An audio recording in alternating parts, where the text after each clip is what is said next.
හරි එතකොට පස්වෙනි ඒකකයේ පරිගණක ක්‍රියාකාරීත්වය කළමනාකරණය කිරීමට මෙහෙයුම් පද්ධති භාවිත කරයි කියන කොටසේ ඛණ්ඩනීකරණය සහ නිර්ඛණ්ඩනීකරණය එහෙම නැත්නම් අපි ප්‍රතිඛණ්ඩනීකරණය කියලා කියනවා.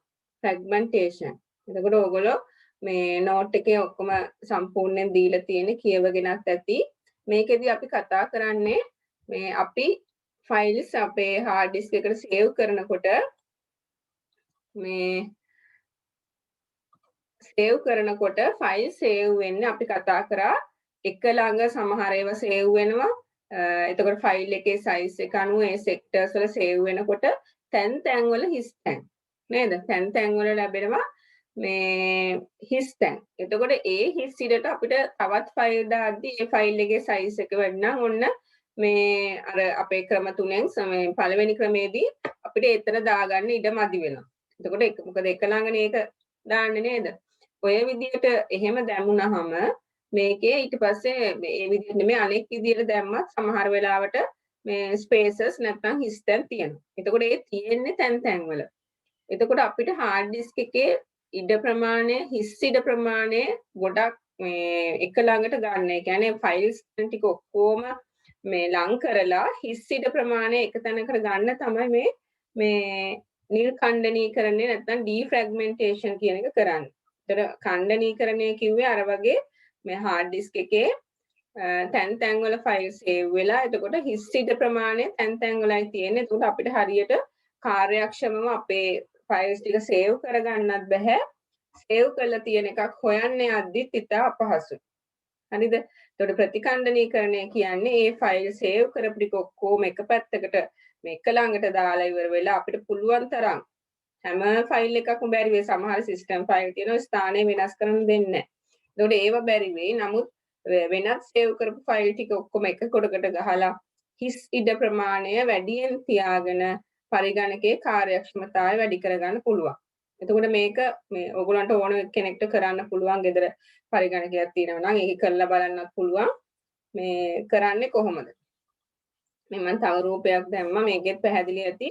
මේ තියෙන ෆ්‍රැග්මන්ටඩ් කියන්නේ තැන් වල තියෙන ඒවා ටික ඊට පස්සේ එක තැනකට අරගෙන ගොඩක් ෆ්‍රී ස්පේස් එකක් හදාගෙන තියෙනවා.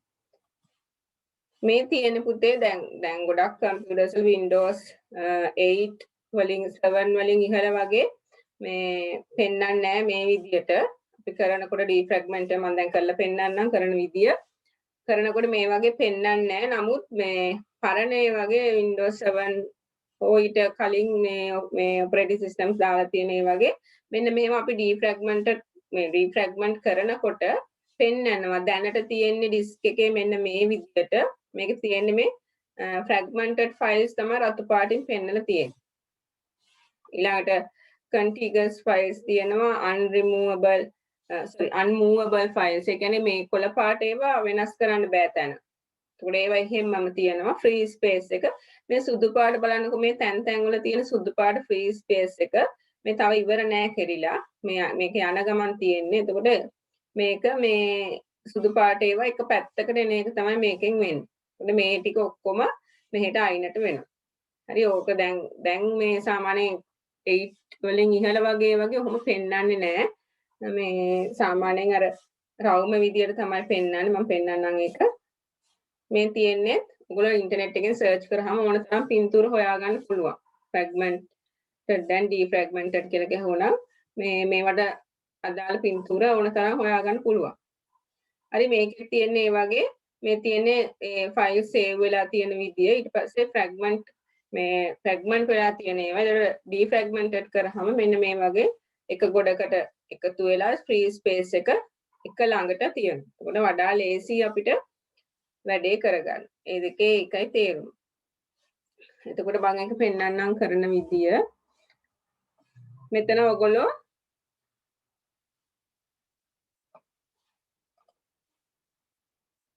දැන් පේනවද කියලා බලමු මම ගහලා පෙන්නන.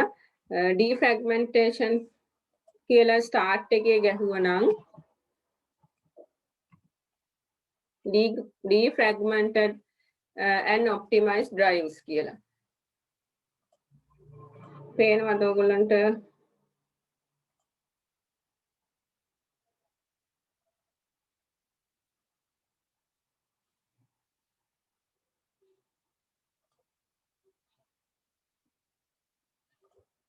හරි. ඔන්න මම මේ ගහන එක පේනවද කියලා මට චුට්ටක් කියන්න ඕනේ.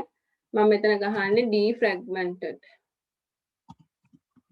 defragment කියලා ගහනකොට වෙනවා පුතේ defragment and optimize drives කියලා එකක්. එතකොට ඕක ක්ලික් කරාම ඔයගලන්ට මෙන්න මේ වගේ optimize drives කියලා මේක share වුණාද කියලා මට බලන්න. දැන් පේනවා ඇති මං හිතන්නේ. පේනවද? කවිෂා ඔව් ටීචර්. හරි. මේකේ තියෙන්නේ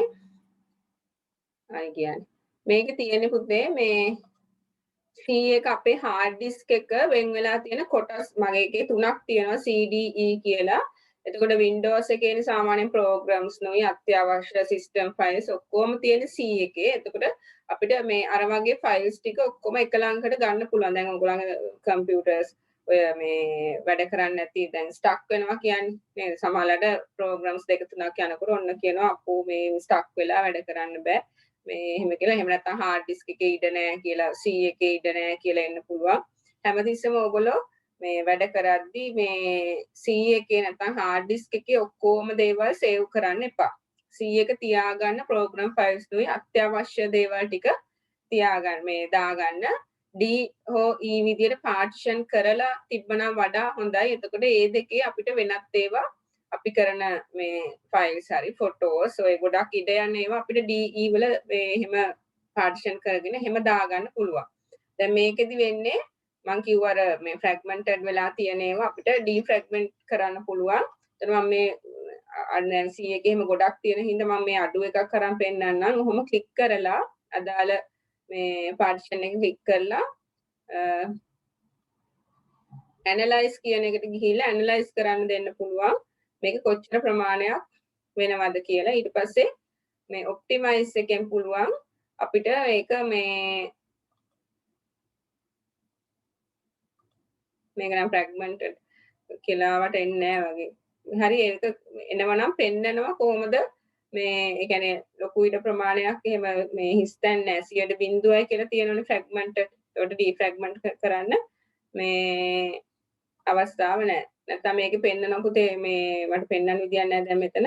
මේ පෙන්නනවා කොහොමද අපිට මෙන්න මෙතන පුළුවන් change settings වලින් පුළුවන් run on schedule මේක සතියට දවසක් හරි අපිට මෙතන අවශ්‍ය මාසෙට දවසක් හරි දිනකට එක පාරක් හරි අපිට මෙතනින් දාගෙන මේ සාමාන්‍ය සතියට දවසක් වගේ දාලා තිබ්බහම එයා ඔටෝ මේ defragmented වෙනවා. එතකොට අපි කරන වැඩ ටික එතකොට අර තැන් තැන් වල සේව් වෙච්ච ෆයිල් ටික හිස්තැන් ටික අයින් කරලා මේ ඔටෝ ඩිෆ්‍රැග්මන්ටඩ් වෙනවා මේ එහෙම චේන්ජ් සෙටින්ග්ස් වලින් අපි දාලා තිබ්බනම්. එතකොට මේකෙන් වෙන්නේ ඇත්තටම පරිගණකයේ කාර්යක්ෂමතාව වැඩි වෙන එක. අපි දැන් සමහරවිට ෆයිල් එකක් හොයන්න ගියාම ගොඩ වෙලා යනවා මැෂින් එක ඔන් කරගන්න ගියාම ගොඩ වෙලා යනවා. ඒ හින්දා අපිට මෙහෙම මේ ඩිෆ්‍රැග්මන්ටඩ් කරලා තියාගත්තාම මේ ඛණ්ඩනීය කරන්න එහෙම සතියක සැරයක් වගේ ඔටෝ වෙන්න දාලා තිබ්බනම් ඒ ටික ඔක්කොම වෙලා එතකොට ෆයිල් ටික පහසුවෙන් අපිට එක ස්ථානයක තියෙන්නේ. එතකොට සෙවීමත් පහසුයි අලුත් ඒවා ඇතුල් කරන්නත් පහසුයි හදා ගන්න පුළුවන්. හරිද? දැන් තේරුණාද ඒක හොඳටම defragmentation කියන එක? හරි ඔයගොල්ලන්ගේ නෝට් එකේ තියෙනවා අවශ්‍ය නම් පොඩ්ඩක් නෝට් එකේ පැත්තකින් හරි ලියා ගන්න පුළුවන් සරලව. ඒ කියන්නේ මේකේ තියෙනවානේ දිගට විස්තරයක් නේද? ඒවා කියවන්න පුතේ. ඛණ්ඩනීකරණයකට සරලව පොඩ්ඩක් ලියා ගන්න hard එකේ නැත්නම් hard disk එකේ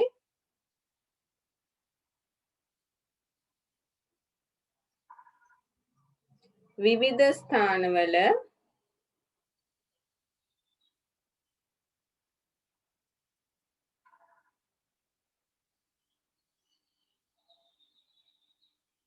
දත්ත තැන්පත් වීම hard disk එකේ විවිධ ස්ථානවල දත්ත තැන්පත් වීම තමයි අපි කියන්නේ ඛණ්ඩනීකරණය නැත්නම් fragmentation කියලා.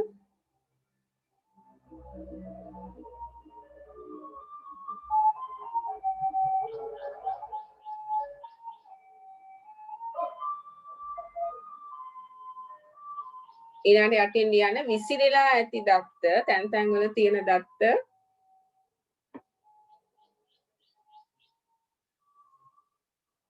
x ස්ථානයකට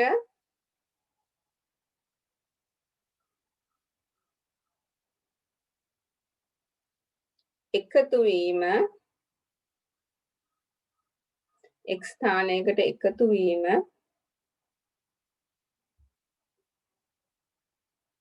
ප්‍රතිඛණ්ඩනීකරණය නැත්නම් නිර්ඛණ්ඩනීකරණය කියලා කියනවා defragmentation. මේ ඔයගොල්ලන්ගේ නෝට් එකේ තියෙනවා යටම හරිය defragmentation. ඔය fragmentation කියන වචනෙට de දාගන්න ඉස්සරහින්. defragmentation.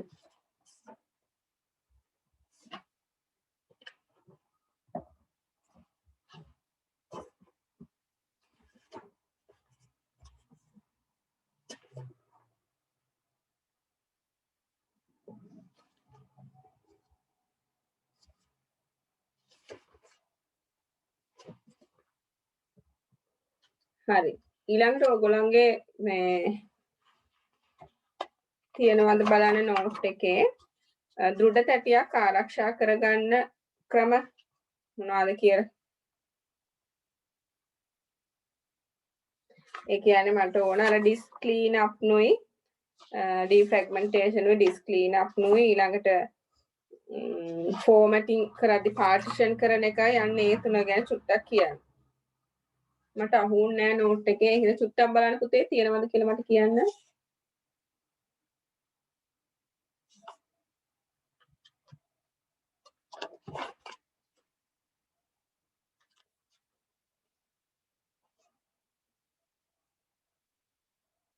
කියනවද?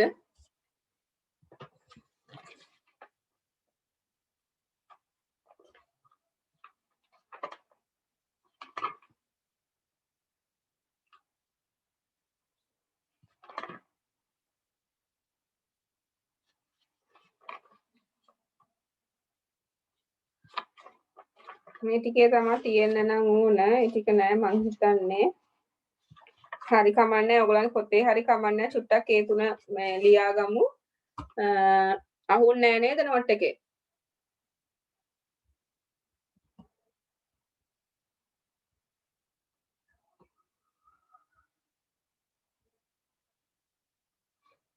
උත්තරයක් දෙන්නේ නෑනේ.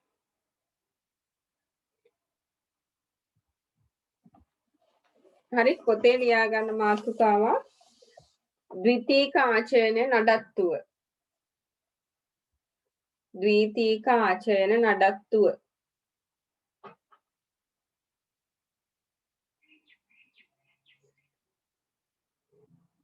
ඒ කියන්නේ ප්‍රධාන වශයෙන් ද්විතීක ආචයනය කිව්වට මෙතනදී කියන්නේ hard disk එකේ කොහොමද කාර්යක්ෂමතාවය වැඩි කරගන්න මොනවද කරන්න පුළුවන් කියන එක. වෙනම අනුමාත්‍රකාවක් ලියන්න දෘඩ තැටියක් සුරක්ෂිත කරගන්න ආකාරය. දෘඩ තැටියක් සුරක්ෂිත කරගන්න ආකාරය. අර 18 වෙනි පිටුවේ තියෙන්නේ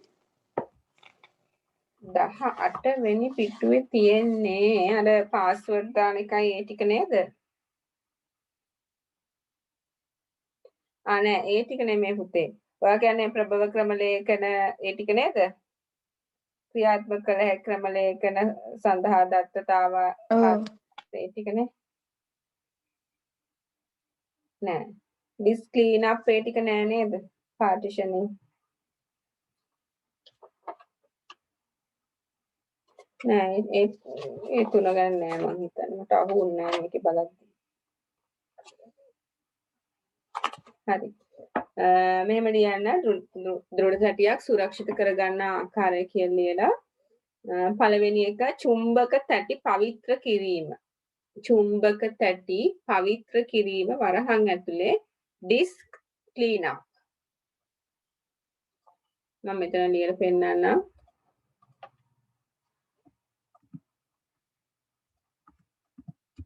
disk clean up.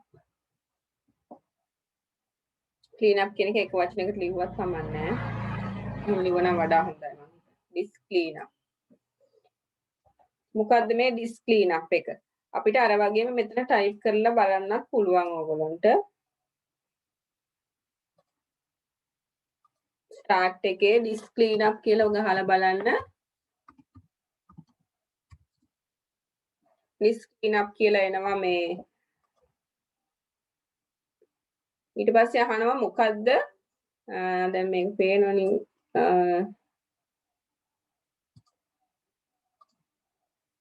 මේක පේනවා නේද දැන් disk cleanup කියලා මොකද්ද drive එක අපි clean කරන්නේ. disk cleanup එකේ අපේ ඔක්කොම hard disk එකේ තියෙන programs ඔක්කොම මැකිලා යන්නේ නැහැ පුතේ.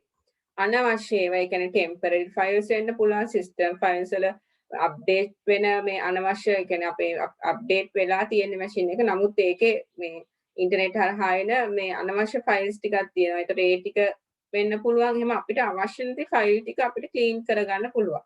ඒකයි මේ disk cleanup එකේ මේ පේනව නේද මේක drive selection කියලා එනවා. අපි මෙතනින් select කරනවා drive එක. drives තුනක් තියෙනවනේ මගේ CD E කියලා. එතකොට මම E එක දුන්නොත් okay කරොත්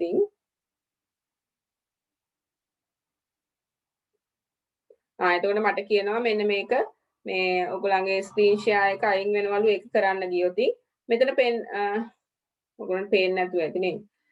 මේකේ disk cleanup for new volume E කියලා ඇවිල්ලා අපේ files ටික පෙන්නනවා. හරිද?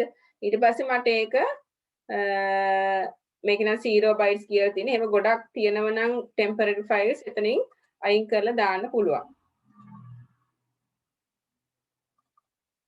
ඒ ස්ක්‍රීන් එක අයින් මේ දෙන්නේ නැහැ, මේ share කරන්න දෙන්නේ නැහැ ඒකත් එක්ක. එතකොට අයින් වෙනවා. ඒක ගන්න විදිය මතක තියාගන්න. start එකට ගිහිල්ලා disk cleanup කියලා ගැහුවනම් එනවා clean කරන්න ඕනේ මොන drive එකද කියලා තෝරලා අපිට okay කරන්න පුළුවන්. එතකොට මුකුත් මේ machine එකේ ඒ කියන්නේ අවශ්‍ය system file එක මුකුත් මැකෙන්නේ නැහැ. අනවශ්‍ය temporary files, internet මේ updation files ඒව තමයි මැකිලා යන්නේ. හරි මාත් මේ ලියන්නේ disk cleanup කියන එකට වාක්‍යයක් ලියමු අපි. විවිධ මෘදුකාංග උපයෝගී කරගෙන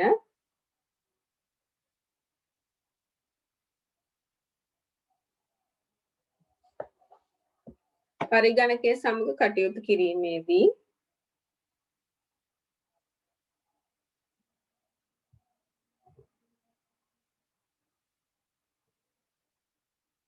తాවකාලිකව දෘඩ තැටිය තුල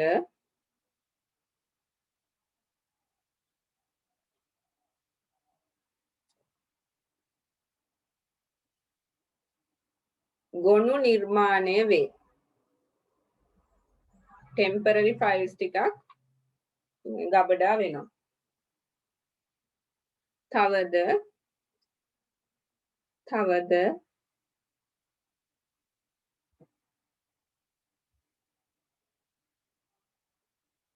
අන්තර්ජාලය භාවිතයේදීද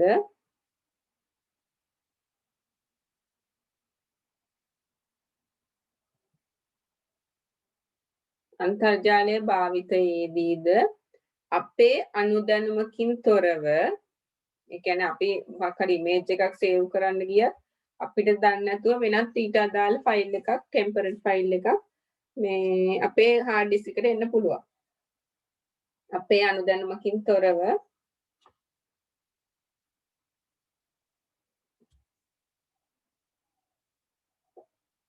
අපට අවශ්‍ය නොවන ගොනු hard disk එකෙහි තැන්පත් වේ. එවිට අපට අවශ්‍ය නොවන ගොනු hard disk එකෙහි තැන්පත් වේ. එවිට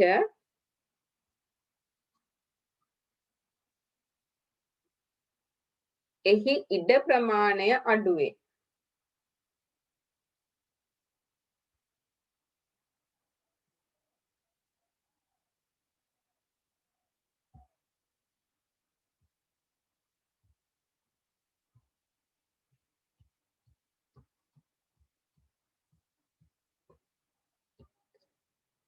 ඉඩ ප්‍රමාණය අඩු වේ. එම අනවශ්‍ය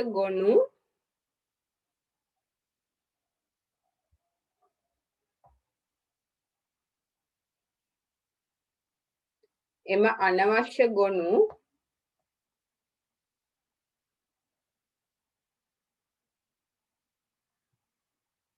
මකා දමා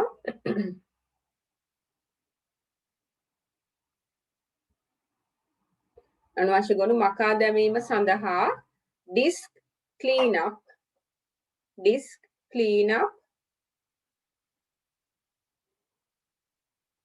විධානය භාවිත කළ හැකිය. disk cleanup විධානය භාවිත කළ හැකිය.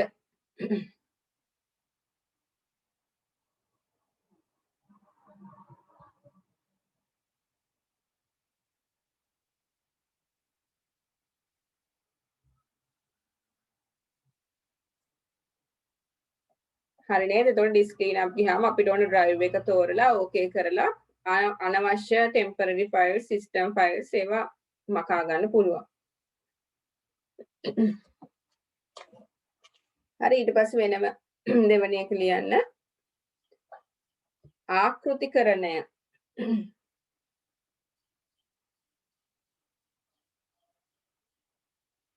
ආකෘතිකරණය නැත්නම් අපි ඒකට කියනවා partitioning කියලා මම වචන ලියන්නම්.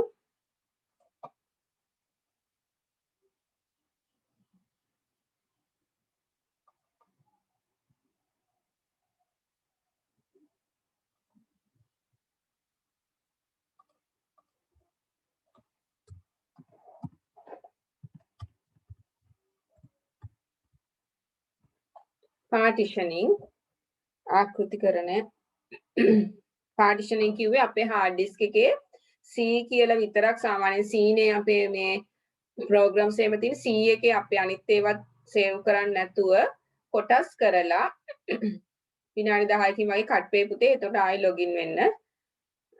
කොටස් කරලා නැවත ඒ කොටස් වලට අපිට අවශ්‍ය අපේ files ටික දාගන්නවා. C එක තියාගන්නවා මේ වෙනත් මේ අනිවාර්ය ඒ කියන්නේ system files ටික program files ටික එහෙනම් මේ අපිට වැඩ කරන්න අත්‍යවශ්‍ය වෙන file ටික දාගන්න.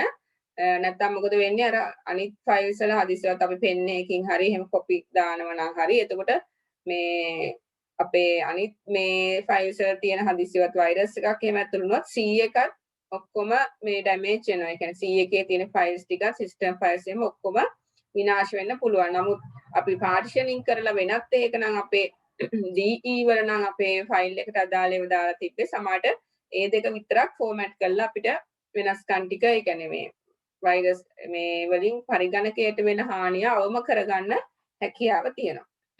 හරි ලියන්න. දෙවෙනි එක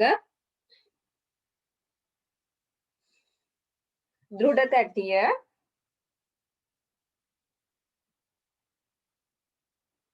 ආකෘතිකරණය කිරීම partitioning කියලා ලිව්වා. මාතෘකාව ලිව්වනේ ඔයගොල්ලෝ නේද? ආයෙකට ලියන්න. hard disk එක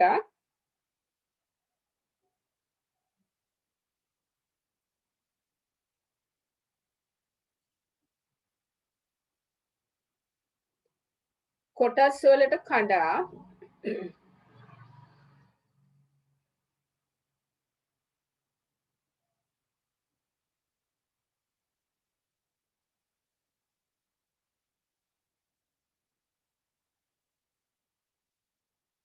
වෙන්කර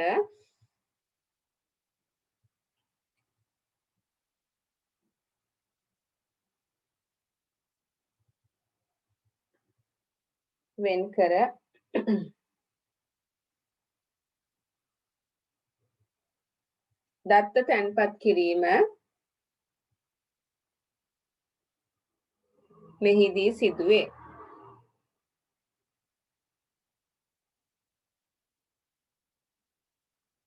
දත්ත තැන්පත් කිරීම මෙහිදී සිදුවේ. එවිට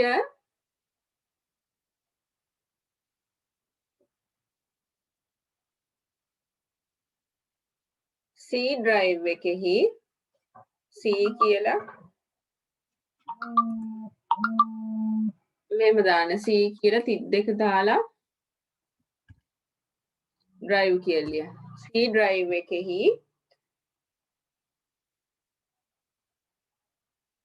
ඇති අත්‍යවශ්‍ය ගොනු ආරක්ෂා කර ගැනීම පහසු වේ. අත්‍යවශ්‍ය ගොනු ආරක්ෂා කර ගැනීම පහසු වේ. ඊට පස්සේ ඒකටම යටින් ලියන්න ඒ විදිහට අපි පාර්ටිෂන් කරලා ෆෝමැට් කරපු මේ hard disk එකකින් ඒ කියන්නේ ඒකේ ඔක්කොම ටික delete කරලා දැම්මුතින් ෆෝමැට් කරලා දැම්මුතින් ඒ ෆෝමැට් කරපු ඒවා නැවත ලබා ගන්න විදිහ ඒක නම් පුතේ ඔයගොල්ලන්ගේ මේකේ තියෙනවා හැබැයි. ඒක ලියන්නත් ඕනේ නැහැ නේද? ආකෘතිකරණය කළ තැටියකින් නැවත දත්ත ලබා ගැනීම 18 යට කොටසේ තියෙන්නේ. ඒ කියන්නේ මෙහෙයුම් පද්ධතිය විසින් මකා දැමුවත් ඉහළ මට්ටමේ ආකෘතිකරණයක් නම් කරලා තියෙන්නේ පූර්ණ වශයෙන් මැකිලා යන්නේ ඒවා නැවත ඒ මැකිලා යන්නේ ඒවට අදාළ සම්බන්ධක විතරයි. එතකොට මේ ෆයිල්ස් ටික නැවත ලබා ගන්න පුළුවන් කියලා විවිධ මෘදුකාංග තියෙනවා ඒ ෆයිල්ස් ටික නැවත ගන්න පුළුවන් කියන එකයි ඒක කියන්නේ. එතකොට ඕනේ නැහැ ඔයගොල්ලෝ ඔතන මේ මාතෘකාව ඕනනම් ලියන්න ආකෘතිකරණය කළ තැටියකින් නැවත දත්ත ලබා ගැනීම කියලා ලියලා පිටු අංකය 18 කියලා ලියන්න. එතකොට ඒ ටික කියවෙනවනේ එතෙන්දී. ඒ කියන්නේ ඉහළ මට්ටමේ ආකෘතිකරණයක් කරාම මේ අපිට නැවත ඒ රිකවර් කරගන්න මකපු ඒවා ටික නැවත ලබා ගන්න පුළුවන් කියන එකයි මේකෙදි කියන්නේ. ඒ ටික කියව ගන්න ඒක මේ ඕනේ නැවත ලියන්න. ඊට පස්සේ තුන්වෙනි වර්ගය තමයි අපි අර කතා කරපු ප්‍රතිඛණ්ඩනීකරණය. ඒකත් චුට්ටක් ලියන්න මොකද මට ඒක කරන්නේ කොහොමද කියන එක පොඩ්ඩක් ඔතන ලියන්න ඕනේ. ප්‍රතිඛණ්ඩනීකරණය තුන්වෙනි එක ඩිෆ්‍රැග්මන්ටේෂන් කියන එක. ඒක මොකක්ද කියලා මම දැන් කියන්නේ නැහැ. ඒ වෙලාවේ අපි ලිව්වා හාඩ්. එතකොට පිටු අංකය 19 කියලා උතන ලියා ගන්නත් පුළුවන්. ඒ විස්තරේ ලිව්වා.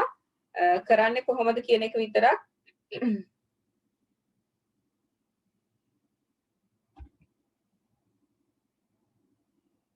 කරන්නේ කොහොමද කියන එක විතරක් පියවර ටික ලියාගමු. my computer double click කරන්න. එහෙම කරත් හරි නැත්නම් කෙලින්ම start එකේ defragmenter කියලා ගැහුවත් හරි. හරිද මේ කියපු දේ ඒකත් අර වගේම තමයි my computer වලට ගිහින් double click කරත් ඔයගොල්ලන්ට partition ටික දකින්න ලැබෙනවා. එතනින් right click කරලා defragmenter කරත් හරි නැත්නම් start එක click කරලා මේ defragmenter කියලා ගැහුවනම් එනවා option එක. එතනින් යන්නත් පුළුවන්. හරිද double click කරලා ඊට පස්සේ partition දක්නට ලැබේ කියලා නැත්නම් ලැබෙන partition වලින් තව විනාඩි දෙකකින් විතර කට් වෙනවා පුතේ. එතකොට නැවත login වෙන්න. විනාඩි 3කින්. partition වලින් අදාළ partition එක උඩ right click කරන්න. මේක ක්‍රමයක්.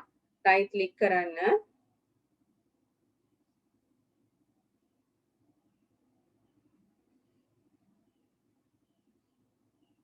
එතකොට ලැබෙන properties වලින් tools විධානය ගන්න. properties වලින් tools අරගෙන ඒකෙන් defragment now කියලා එකක් තියෙනවා ඒක ගන්න.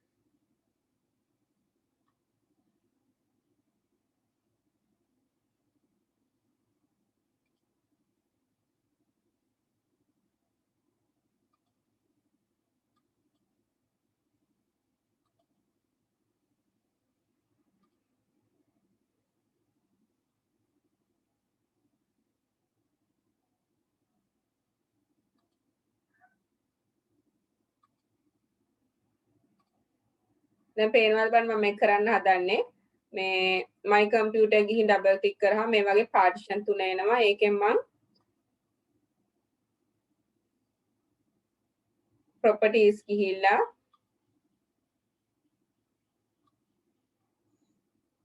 tools වලට ගිහිල්ලා මෙන්න මේක තියෙනවා optimize and defragment drive කියලා. ඒකෙන් optimize කියන එකට ගිහිල්ලා අර කලින් අපි ආපු තැනටම එන්න පුළුවන්. පැහැදිලිද? ඒකම තමයි අපි කලින් කෙලින්ම මෙතන start එකේ type කරත් හරි. ඊට පස්සේ මේ ගිහිල්ලා මෙතනින් optimize කියන එක අරගෙන මේක ගන්න පුළුවන් අපේ මේ defragment කරන එක. හරි එහෙම නැත්නම් අරකට ලියා ගන්න අවශ්‍ය නම් start එකේ defragmentation කියලා type කරා නම් අදාළ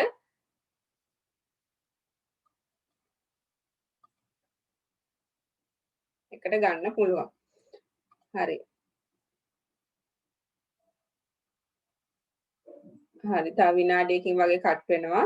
ඒකත් ලියා ගන්න පුතේ දෙවෙනි ක්‍රමය කියලා ලියලා start ක්ලික් කරලා defragmentation කියලා ටයිප් කරලා අදාළ පාර්ටිෂන් එක තෝරගෙන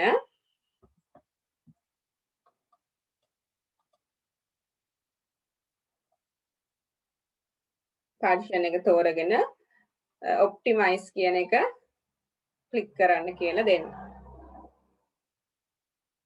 හරි එතකොට ඔය අපි කතා කරේ කොහොමද hard disk එක කාර්යක්ෂම කරගන්නේ නැත්නම් hard disk එකක මොනවාද ෆයිල්ස් ටික එක ලංකට අරගෙන මේ ඉඩ හදා ගන්නවා ඊළඟ එක අනවශ්‍ය ෆයිල්ස් ටික මකලා දානවා ඊළඟ එක පාර්ටිෂන් කරලා අවශ්‍ය විදියට කොටස් වලට බෙදලා අපිට සේව් කරගන්න පුළුවන්. හරි ඊළඟ මාතෘකාව ලියා ගන්න. ලියන්න ඕනෙත් නෑ ඔයගොල්ලන්ගේ නෝට් එකේ තියෙනවා. හරි ඔන්න දැන් තව චුට්ටකින් කට් වෙනවා. එතකොට ටක් ගාලා අරකෙම ලොගින් වෙන්න ඕන.